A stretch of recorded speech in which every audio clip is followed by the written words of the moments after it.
It was supposed to be a moment of honor. A moment of applause, patriotism, and just maybe, closure.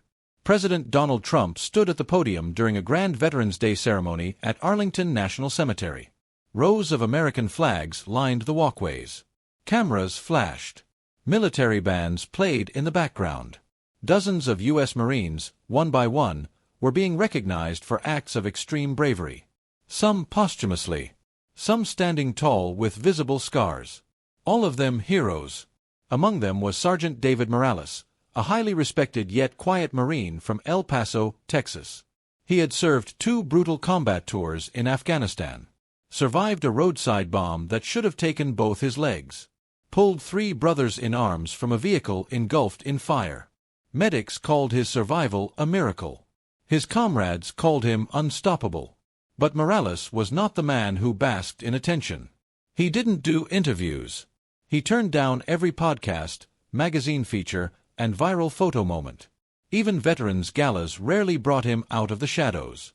Within his unit, he earned a simple nickname, the ghost who always showed up. He was ever present in danger, and missing in fanfare. On this day, though, he did show up. But what happened next no one expected, not even the president. When Sergeant Morales's name was called, the crowd applauded thunderously. Men and women stood. His fellow Marines nodded in quiet respect as he approached the stage. But instead of wearing his medal proudly, Morales held it firmly in his hand, chest bare, uniform clean, expression unreadable. He didn't salute. He didn't shake hands. He didn't say a single word. Gasps and whispers began floating through the crowd as he stepped in front of President Trump. Security tensed, unsure of what was happening. Then, with calm precision, Morales raised his hand and slowly extended the medal. Right into the president's palm. Trump, caught off guard, took the medal without protest, glancing at it in confusion. No explanation was given. No speech delivered. Just a quiet Marine, standing at attention, handing over what was supposed to be his highest honor, as if saying, "This medal belongs elsewhere." Then Morales turned and walked off the stage. Still silent. Still the ghost. But now, the entire world had seen him. Confused, President Trump looked down at the medal now resting in his hand. It was a standard military commendation, polished, precise, but it had clearly been modified. On the back, in rough yet deliberate engraving, were just 5 words etched into the metal like a scar. Lieutenant Mark Harris, Kia 2019. Gasps faded into silence. The crowd, once clapping and cheering, now stood frozen in confusion and curiosity. Even the cameras stopped clicking for a second, as if the moment demanded silence. Sergeant Morales stood still, shoulder to shoulder with solemn duty. His eyes didn't blink. His face didn't flinch. Each breath was steady, like a man who'd already been through fire worse than this. Most of the world didn't know the name Lieutenant Mark Harris. He wasn't a war hero printed on the front page. There were no documentaries, no national moments of silence, no street named in his honor. He was just another casualty in a war that many had stopped talking about. But to Morales, Mark Harris wasn't just a statistic. He was the face he saw when he closed his eyes at night. Mark had been Morales' commanding officer, his mentor, his brother-in-arms, and his closest friend overseas. A calm strategist, fiercely loyal, known for leading from the front. They often joked that Mark didn't know how to order men to do something without doing it himself. In the summer of 2019, their unit was on a routine foot patrol near Kandahar. It was supposed to be a quiet day. They were clearing buildings, radios calm, sky clear. Then came the sniper bullet. Mark never had a chance. It struck him in the neck mid-sentence, as he relayed coordinates to help evacuate local civilians caught near a suspected IED zone. But even as he dropped, bleeding out, he kept pointing, giving orders, saving lives until his last breath. His voice died in Morales' arms. Morales had carried that silent trauma home. The medal he'd been awarded months later? He never felt it belonged to him. Not while Mark Harris lay in Afghan soil with no speech, no flag ceremony, no recognition outside the men who saw him fall. So that day, standing before the president, Morales made a choice. To surrender the medal, and let the world see the name it should have gone to. Because to him, True honor meant lifting up the one who never made it back. Within hours, the footage exploded online. What began as a hushed moment at Arlington became an international conversation. Clips of Sergeant David Morales silently handing the medal to President Trump flooded every social media platform. Some users zoomed in to decipher the engraving, while others replayed the exchange again and again, trying to grasp the emotion behind the silence.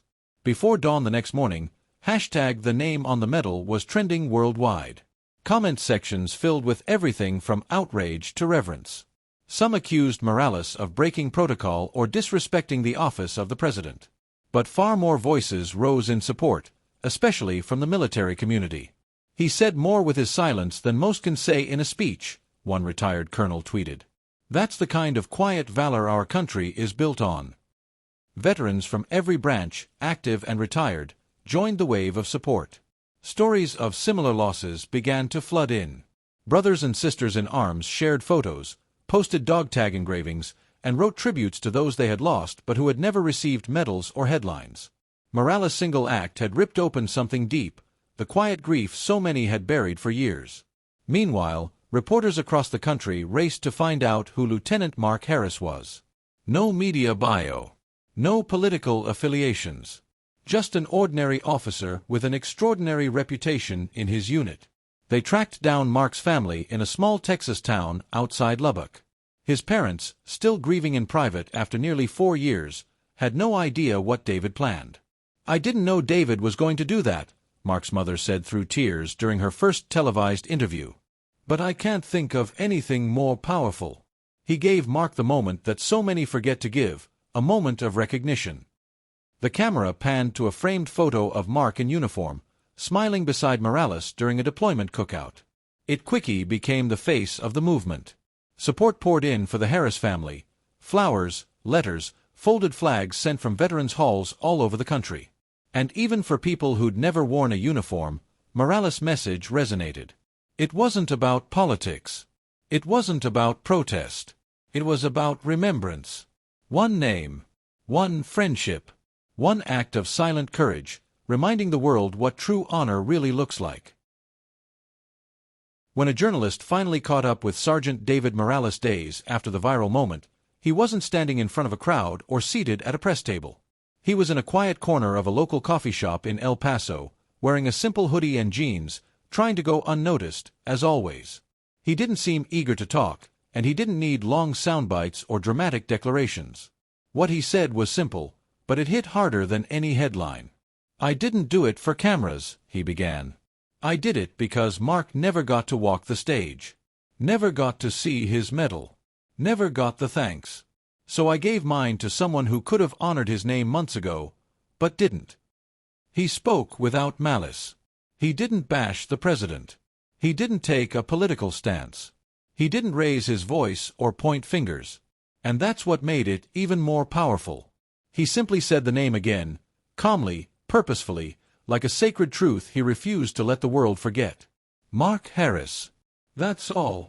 In a world overwhelmed by noise, opinions, and outrage, Morales used silence as his weapon, a calm, quiet act of defiance, not for himself, but for a man who couldn't speak for himself anymore.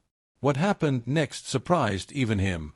Veterans across the country began engraving the names of their lost brothers and sisters into medals, dog tags, patches, and bracelets. It became a movement, not about anger or blame, but about memory. Photos flooded social media. A Navy veteran held up his father's World War II medal with his uncle's name engraved. A young Army widow posted a bracelet etched with her late husband's unit info. Some began wearing ribbons stitched with fallen comrades' names at parades and memorial runs. The ripple effect was undeniable. Morales had unknowingly ignited a culture shift inside the military community, a reminder that honor shouldn't end at the cemetery gates.